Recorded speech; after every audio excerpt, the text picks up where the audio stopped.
Hi guys, তোমাদের সকলকে জানাই স্বাগত আমার চ্যানেলে। এসে গেছে আরেকটা রেসিপি নিয়ে। চলো তোমাদেরকে শেয়ার করা যাক। প্রথমে কড়াইতে তেল দিয়ে দিলাম। এইবার পুঁই ডাঁটা ও আলুগুলোকে কেটে নিয়েছি।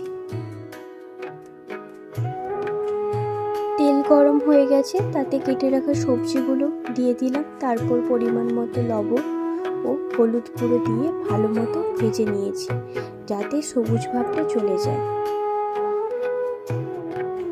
সবজিগুলো ভেজে তুলে নিলাম। এইবার কড়াইতে তেল, তাতে ডুমো করে কেটে রাখা কুমড়ো দিয়ে দিলাম, আর তাতে পরিমাণ মতো লবণ ও হলুদ দিয়ে ভেজে নিলাম কুমড়োগুলোকে।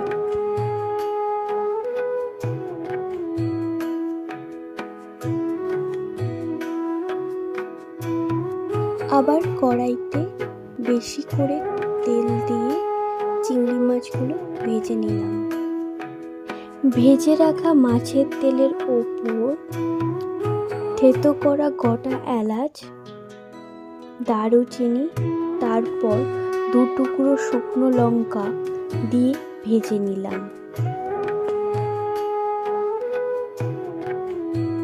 আর হাফ চামচ 5 ফোড়ন দিয়ে নেড়েচেড়ে নিলাম। এরপর কেটে রাখা পেঁয়াজ দিয়ে ভালো করে নেড়েচেড়ে নিলাম। পেঁয়াজটা ব্রাউন কালার হয়ে গেলে তাতে আদা বাটা দিয়ে দিলাম। এরপর মশলাগুলোকে কষিয়ে নিলাম।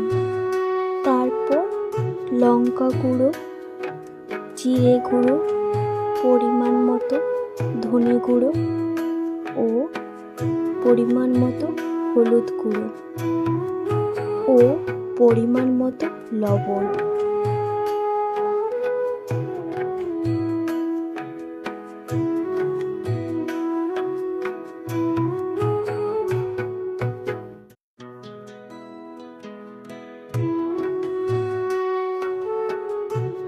আর হাফ চামচ চিনি। মশলাগুলোকে ভালো করে মিশিয়ে নেব। তারপর কিছুটা জল দিয়ে মশলাগুলোকে ভালো করে কষিয়ে নেব। যত ভালো করে কষাবেন তত ভালো টেস্ট হবে। মশলাগুলো কষানো হয়ে গেছে, এবার ভেজে রাখা সবজিগুলো দিয়ে দেব। ভেজে রাখা কুমড়ো দিয়ে দেব। সবজি আর মশলাগুলোকে ভালো করে কষিয়ে নেব।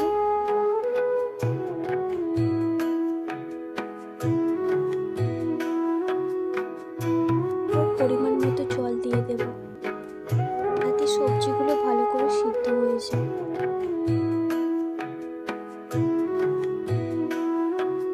ফ্লেমটা একটু বাড়িয়ে দেব।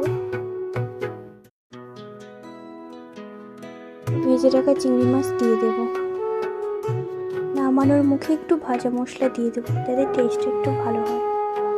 এখন আমাদের তৈরি হয়ে গেল চিংড়ি কুমড়ো দিয়ে পুঁই ডাঁটার তরকারি। খেতে দারুণ হয়েছিল।